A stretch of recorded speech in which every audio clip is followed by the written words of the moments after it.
नमस्कार, मी प्रियांका पाटील. आपण पाहत आहात राष्ट्रीय लोकराज्य न्यूज, निर्भीड बातम्यांचे व्यासपीठ. आज आपण दिवसभरामध्ये घडणाऱ्या घडामोडींवर नजर टाकूया.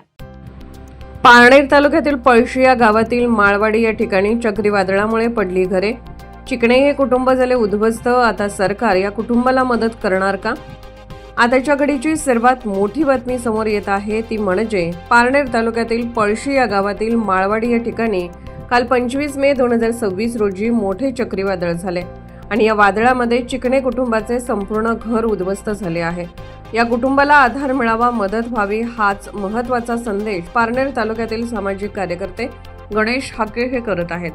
अहिल्यानगर जिल्ह्यातील अनेक सामाजिक संघटना संस्था आहेत, तसेच 14 तालुक्यातील आमदार आहेत, 2 खासदार आहेत. सर्वांनी मिळून या कुटुंबाचे झालेलं नुकसान उभं करावं, या कुटुंबाला आधार द्यावा.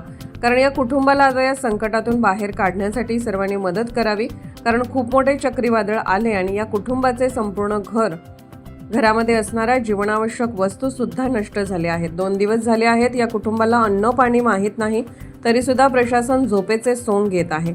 त्यामुळे या कुटुंबाला आधार मिळावा यासाठी सर्वांनी मदत करावी असा संदेश पारनेर तालुक्यातील प्रथमच पाहायला मिळत आहे. नक्की प्रशासन या कुटुंबाला मदत करेल का, याकडे सर्व पारनेर तालुक्याचे लक्ष लागले आहे. पारनेर प्रतिनिधी गणेश हाके. ताज्या बातम्यांसाठी आणि अपडेट्ससाठी राष्ट्रीय लोकराज्य न्यूज चॅनलला सबस्क्राईब करा, तसेच लाईक आणि शेअरही करा.